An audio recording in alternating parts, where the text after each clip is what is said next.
this problem together.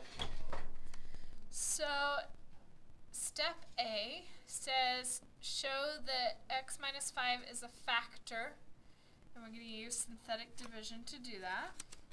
So just in case any of you have forgotten how to do synthetic division, I need to not lose those for my geometry class. Okay, let's do it together. So we start by changing our x minus 5 into a positive 5.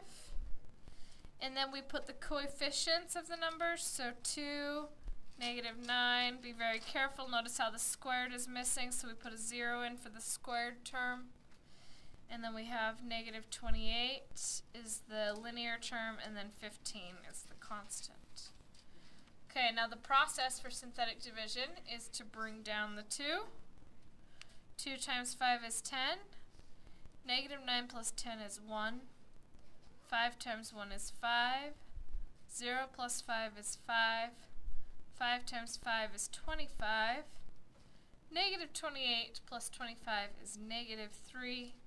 And -3 times positive 5 is -15, which results in a 0. What does that 0 tell us? Since there's no remainder, yes, it is a factor, right? So if x minus 5 is a factor, that means that 5 is a 0. Is it not? Is that right? Okay. So now that we've found 1 0, we've actually reduced this degree 4 polynomial down to a degree 3 polynomial, haven't we? Can't we just start to work with the degree 3 polynomial at this point instead of the degree 4 to make our problem a little bit easier? That's why I suggested you go ahead and do synthetic division so that you can work with this problem instead of this one. Okay? So now what this means is we've got 2x cubed plus x squared plus 5x minus 3 is a polynomial function that's left over after we divided out that 0. So this isn't a 0 of this because it was a 0 of the original problem, right? And it's been factored out, and this is what's left over. Okay. Now we're going to use the rational roots theorem to find other possible real zeros. If we were to do that on the original problem, we would do factors of 15 over factors of 2. So factors of 15 would be 15 and 5 and 3 and 1. And factors of 2 would be 2 and 1. And that gives us a bunch of different possibilities. However, since we took the x minus 5 out of it and we got this smaller problem instead, couldn't we just do the rational roots theorem on this instead? So then instead of doing 15 over 2, we would do 3 over 2. So what would our possible potential rational zeros be if we did it with the smaller version? Factors of 3 over factors of 2. So we would have plus or minus 3 halves, plus or minus 1 half, plus or minus 3, and plus or minus 1 as our possibilities. Okay, so now how do we start figuring out which one might work? Do what? We can do synthetic, and we might have to do it up to 8 times to find the answer. So what's some way we can use to kind of shorten our process? Graph it. Did anyone graph it? Okay, so it's looking like it's going to go through the 0.1 half. Is that what we're thinking?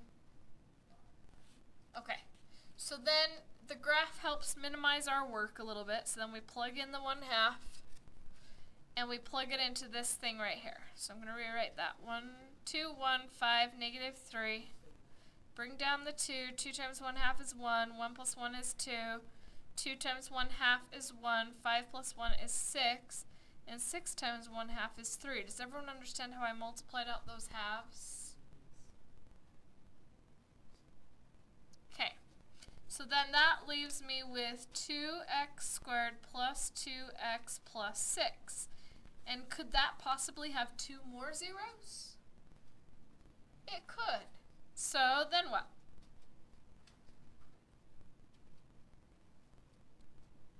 What's our next step?